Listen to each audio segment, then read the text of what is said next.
I was recently helping someone prepare for a job interview. This is actually a little known service that I do from time to time with people. So as you're listening to this episode, and if you like some of my ideas and you want to have a conversation about it, just let me know. So this episode is really primarily for people that are maybe looking for jobs and going on job interviews. Maybe if you're a hiring manager, maybe you'll get some ideas in terms of what you might want to be hiring for. But in general, I think my thoughts here are really focused on people looking for a new job or that are going on job interviews. So if that's not you, there's 70 some other episodes in the back catalog you might want to check out. Or I've been doing this recently. Maybe listen to an episode again. Maybe there's something in there that caught your attention, or you just want to listen to again. So check that out. So this little known service that I was mentioning around interviewing is basically me being the toughest interviewer I can be, even a jerk, to help people get all the kinks out of their stories, the things they want to share, putting their best foot forward. And the idea is, let's just get it out of the way when it doesn't really matter.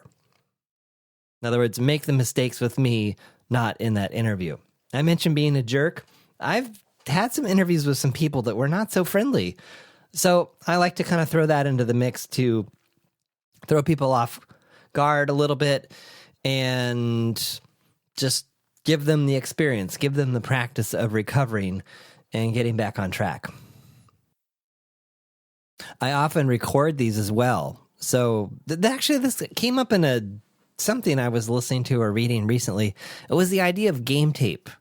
Now, I've never played football, but my understanding of college, professional sports, probably high school, I guess, too, is they often review game tape after a game to review what worked and what didn't work. And so in the same way with this mock interview process, I make a recording so that the person can listen to it again and kind of catch the questions they might want to think more about and also reflect on how they did. The things I'm sharing here too reflect my own thought process and approach to when I was a candidate and being interviewed, which hasn't happened in years. But a lot of this stuff, like I said, came to light recently when I did a mock interview with another person. So this probably comes as no surprise, but I can't say enough about preparing, blocking out the time, writing down notes, getting really, really clear in your head about what's unique about you. What do you bring to this situation that nobody else does? And I mean, beyond the normal things that everyone says, I'm a hard worker, I'm responsible. I don't think I ever interviewed anyone where they said, yeah, I'm just not really responsible. Like, you just wouldn't say that at a job interview. So take some time, though, to get really clear about what's unique about you. Now, sometimes this is where a coach or a mock interviewer like me can help suss some of that stuff out, discuss it, distill down what is unique about you. And I encourage writing all these things down. Maybe you don't take I don't know that I would take the document to an interview. If you're on the phone, though, I'd sure as heck have all that stuff in front of me, though, to refer to. So get really clear on who you are, your unique strengths, your unique weaknesses. Those, depending on how tough the interviewer is and how bold, sometimes that question will come up. We'll get to that in a little bit. Actually, I don't know if I had any notes on that. That one's always a tricky one. I always like to pick something that's not too damaging and something that can be flipped around. So, maybe an example here for in a certain profession where this is valued or not would be, I have a real attention to detail, and that can be really frustrating to people. However, here's how I've learned to moderate that level of attention to detailness and here's actually a situation where it paid off. You can probably think of some others for yourself, but that's kind of the path I guess I would go down is, what is something that I can flip or that I can kind of turn on its head a little bit to say, yeah, this is a weakness. I'm aware of it. Self-awareness is really important. And here's actually how it's a superpower, or here's how I've, turned it around to actually use it as a strength. Also, in this time of preparation, I recommend really thinking about your past experiences in light of this new position that you're interviewing for. And what I mean here is 2 or 3, 4 or 5, or 4 or 5 would be excellent, but stories. Now, I've mentioned stories before, not the negative stories that we tell ourselves, not the stuff we make up in our heads, but actual stories of things that you have done that demonstrate your uniqueness, your unique strengths, and what you bring to the table. An easy way to get started with this is to print off the job posting or get it up on the screen and sit with it. And as you read through that job posting or what you know about the job or that type of work, is to reflect on what are the key characteristics that make someone really successful or really valuable in this role. And then try to think of a few examples or stories that would support that. You don't know when you're going to use these. Sometimes an interviewer will say, give me an example of a time when, and then you got it right in your back pocket. Or sometimes it might be, tell me about your experience in this particular area. And then you can also just lay the story right down there as well. So, what's your experience with Python? And instead of saying, well, I have 2 or 3 years of experience, it's a much deeper answer to say, well, I have 2 or 3 years of experience, and the most complicated thing I've ever written is this, or, I have a lot of experience with Python. It was the language that was, central to this product that my team built and released. And so it's also a way to also kind of, sneak in some other things that you might want to brag about in a polite way. If you've had more than one job in the last 2 or 3 years, I probably want to have 2 or 3 stories for each job as well, just to have in your back pocket in terms of examples of what you did in that particular role at that particular company that demonstrates your abilities and your success. It's also a good idea for each of those past jobs, including the one you're currently in, is to get really clear about what you like about that job. Even if you're leaving it because you don't like it, there must be something you liked about it, or you wouldn't have signed on there in the first place. So something you liked about it, and then also be prepared to be able to answer in as much detail as you want to what you didn't like about the job or what didn't work. That's one to be a little bit careful with, because if it was a really, really negative experience, you probably don't want to air too many of those negatives in the interview and come across as a real downer or a whiner. Also, as part of this preparation, I think it's really important to get really, really clear on what you want and what you want next. In other words, how does this new position that you're interviewing for tie in to what you want, and how does it support this thing that you're really wanting to pursue and have more of in your life? This can also often be turned back on you as, well, why can't you find that at your current company or in your current location? And so you'll want to have, again, I'm always advocating an honest answer here. I'm not advocating for a second saying something that's not true. I think there are better and worse ways, though, to explain why something can't be accomplished, or, why this thing that you're really wanting to have next or to pursue next or to be a part of can't happen at your current place. Underneath that, and this is just kind of an overall mind frame or mindset that I would encourage is, and it ties into this whole idea of what, pursuing what you want. You want to be running to something versus running away from something.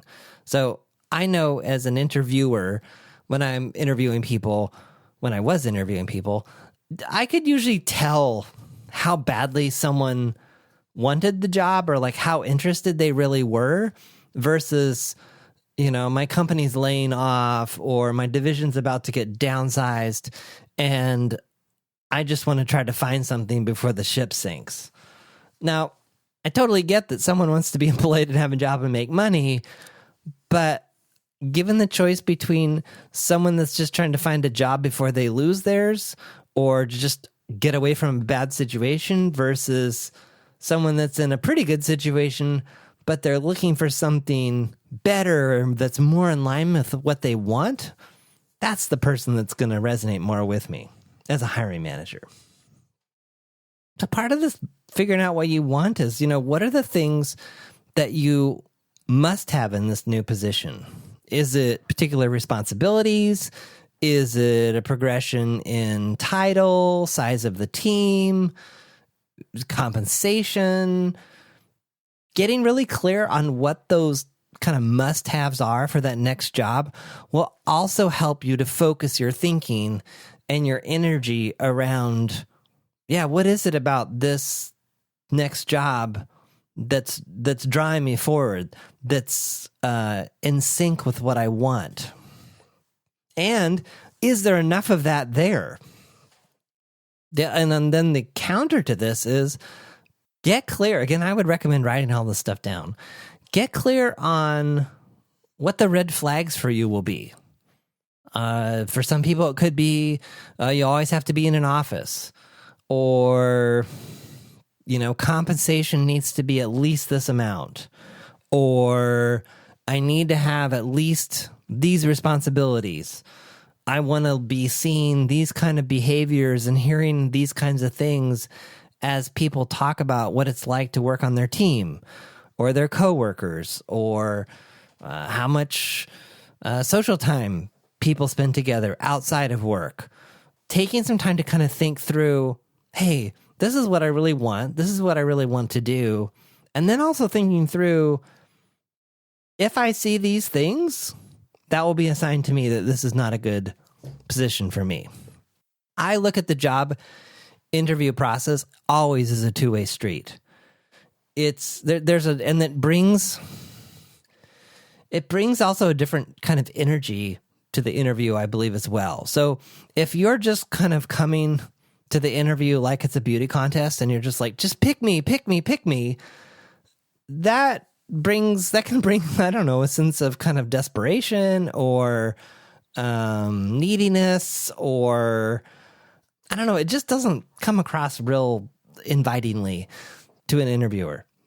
So I guess what I'm advocating in this notion of looking, deciding what the red flags are is, yes, the interviewers are checking you out, but my encouragement would be that you equally check them out to determine, again, is it something that you really want to run to versus, oh, I just got to get out of the horrible situation that I'm in.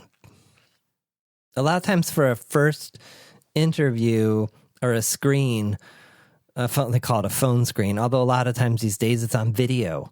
So if you're going to do video, put your best foot forward. Here's some ideas I have there.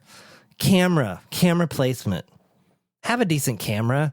If you've got an older laptop with not such a great camera, you can get an external camera. I'll link to one it's like $40 or $50. It's been around forever. It's a Logitech. I think it's a C920. I'll link to it in the show notes.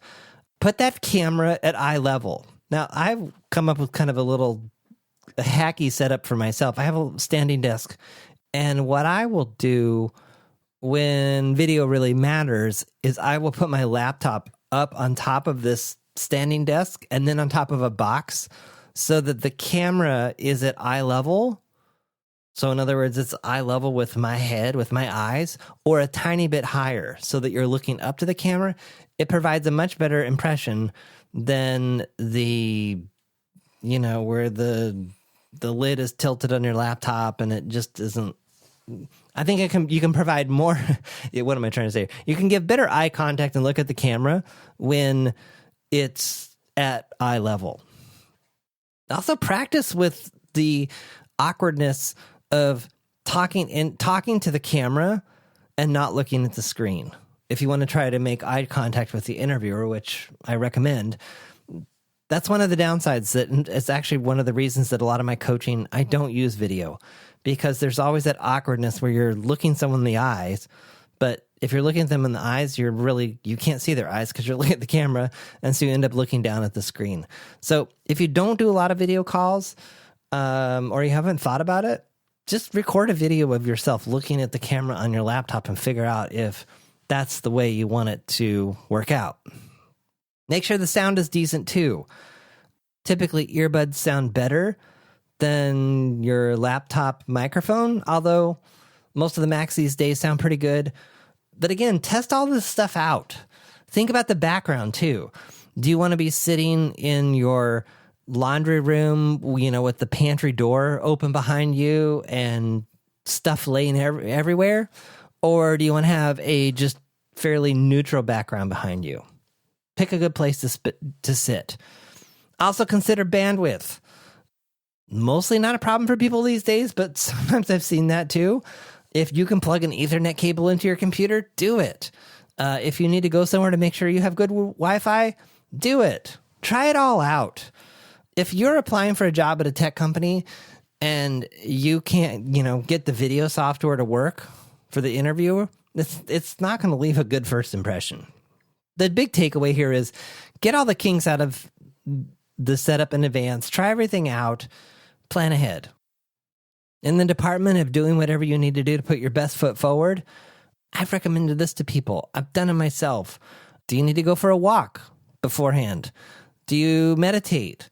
Do you need to put some buffers in your schedule? So in other words, block out your calendar so that you're not in wall-to-wall meetings before you have to hop on this video call, or go, physically go to the interview. Put your best foot forward in terms of energy level during the day. Do you have your best energy first thing in the morning? Tell the interviewer that that's when you're available. Better in the afternoon? Do that. Get a good night's sleep. Just do whatever you have found that puts you in the best physical and mental space. I mentioned earlier the importance of having stories that demonstrate your unique abilities, accomplishments, that you are well-versed in a particular area or subject. Here's one caution. This is a big one. I've seen this happen repeatedly. An interviewer is interviewing you. They are not interviewing your team. And this is a careful one. So then, this is one where I think a little practice can go a long way, which is when you are talking about particular accomplishments, yes, on the one hand, you don't want to make it all about you so that you come across as this egotistical, narcissistic, I do it all myself all the time and I'm awesome and that's why you'd want to hire me. On the other hand, I have seen far too many situations where someone talked all about what their team accomplished and I could never figure out what that person did on the team. So my team delivered this product, tell me about a time when you demonstrated whatever, or tell me about an example of something you created. Well, I worked on this team and we created this and we did this and we had these problems, but then we overcame it. And sometimes I would dig into this and sometimes I just let it go. And sometimes with some candidates, there can be just a real pattern of we, which on the one hand is good, but I was never able to see what their part of the we was. Be clear in your mind, what's the unique contribution that you bring to a team? What is it when you're on a team that makes that team thrive? What's the secret superpower that you bring to a team that makes the team different when you're there versus when you're not? That's what I want to see. Because as an interviewer, I'm hiring you, not your team. Another one that's important here is your own self-awareness. And this question I heard, I think it was Tim Ferriss talking to Stanley McChrystal. And I've always thought this was a very fascinating question. And I've actually used it in some interviews. It's a setup that says, finish this phrase. And this phrase is, everyone loves working with me except when, and then you have the person finish the sentence. Now, if someone's not able to answer this question, I don't think they're being honest. Or it demonstrates a potential lack of self-awareness. So that can be a good one to think about. That's also a good question to kind of think of in terms of what are the weaknesses that, if they ask the traditional, what are your, what are your 2 weaknesses or what are your top weaknesses? That can be a way to get underneath that. Another question I read, it may have been from the same interview or somewhere else, but it was say you're say you're a developer and you're applying for a position on a development team. As a developer, people experience me as, so it's kind of a way to describe, who are you? What are you like? How do people experience you? So again, if someone's not able to answer that question, then my first thought is, what level of self-awareness does this person have? A few more things to throw in this idea of just having some stories that demonstrate your abilities and kind of substantiate the claims on your skills. And there's a fine line here too. You do not want to put the interviewer to sleep. Here are some things that I like to think of. In the story, is there some way that the things that you mention can mention like how deep you go and maybe your expertise, what you accomplished, how you got there, and then maybe as well, like what was your thought process? So if you were in a really tough situation, what was the thought process you went through to get there? Now, you got to be careful with this because sometimes I've seen people get completely lost in their own story. So, tell me about a time when tell me about the most complicated code you've ever written. And they start talking about like, I was on this team and we did this and we did that and we did this and we did that. And then 5 minutes later, they're like, wait, what was the question? So you don't want to lose the interviewer. And this is, again, a tricky one to kind of play with. So this is where, again, preparation pays off. So just enough details to get across what's awesome about you. You can also check in with the interviewer to say, did that give you enough of what you were looking for?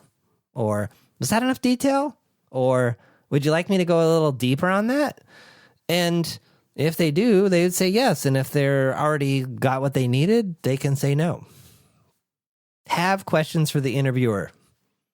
This, I think, is an often overlooked gold mine for you, the job seeker, to get more information on the position and to set yourself up for success with subsequent interviewers.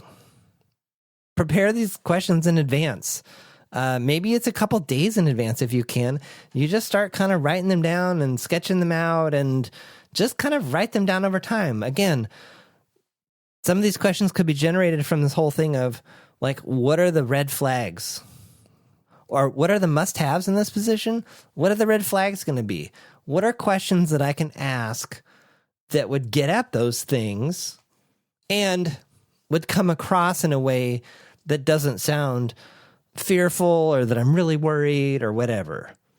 An example here would be, so maybe working from home is important to you. So a good question here is, so what's your company's philosophy on remote workers? Versus, so how many days a month am I required to be in the office? One takes me straight to the question of like, how many days do you want to be in the office? Oh, you don't want to be in the office at all. Versus, what's your philosophy? That's kind of like just a more general thing. So the goldmine question that I always like to ask here is, what would make someone successful in this role? Here's why this is such a goldmine question. You learn more about the position. someone that would be really successful in this person is someone that really does a good job of standing up to other people, because there's this one guy on the team that's a real jerk and he's really, really difficult to work with.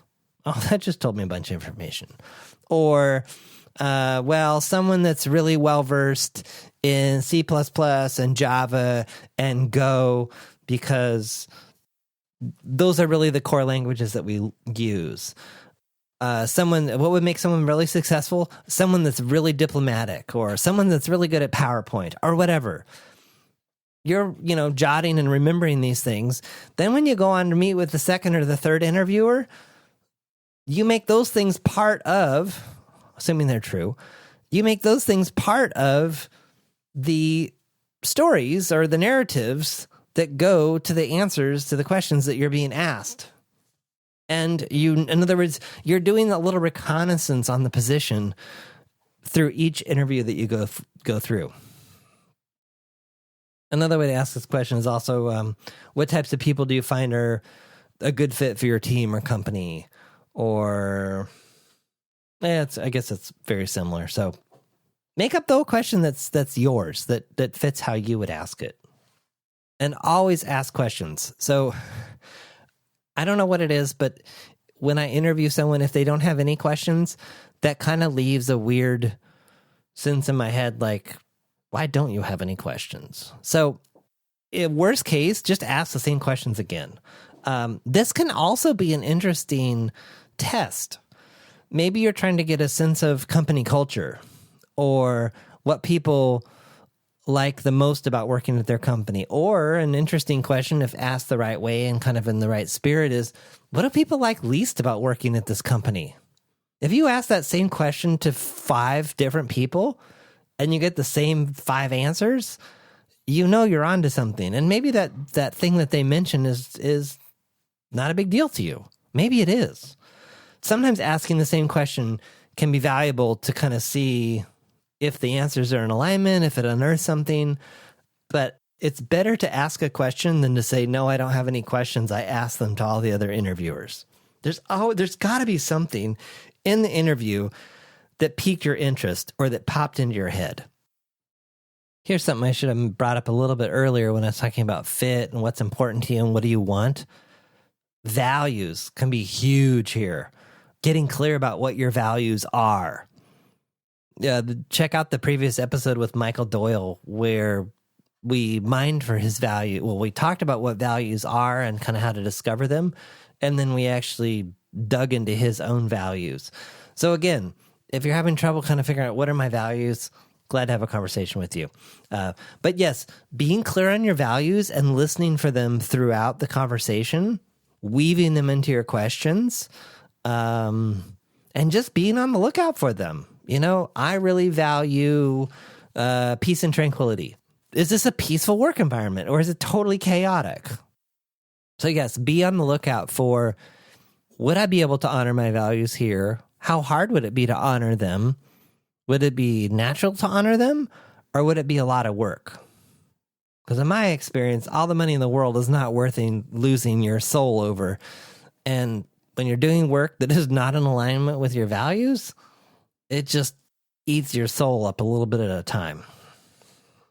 The last thing that often comes up in job interview situations is compensation. This is a tricky one. It's not a specialty area for me, although I had Kate Dixon on a couple episodes ago, and she has tons of experience with compensation. She also has some blog posts about it, and I will also link to a handful of articles that I found too. The real sticky, tricky question on compensation is often wanting to know your salary history. And I recently I will say I have not tried these. These articles came along well after I started at my last job. So I haven't tried them, but there are some fairly creative ways to not answer the question. I will say, though, that across my career, I was, what's the right word here? So yes, this whole notion of salary history, definitely affected by it in 2 jobs that I can think of right in this moment. that I wish I had had these articles for. I can't guarantee you that they will work, but I think they'll give you some new ideas and new ways of thinking about it. I also saw something recently somewhere, I don't remember where it was, where they were almost talking about the notion of salary history not being something that employers could ask about.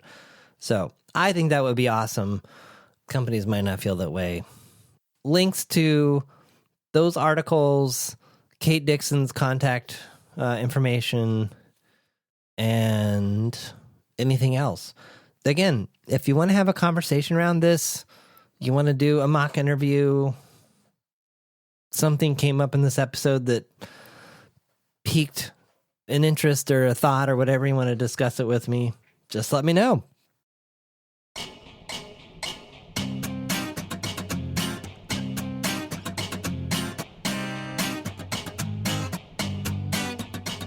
Thanks for listening to The John Polster Show. Notes, links, and all that other good stuff for this episode are at johnpolster.com/podcast. Send your questions, ideas, or a simple hello to podcast@johnpolster.com. Want to stay up to date on new episodes and receive notifications of upcoming events? Register your email address at johnpolster.com/updates.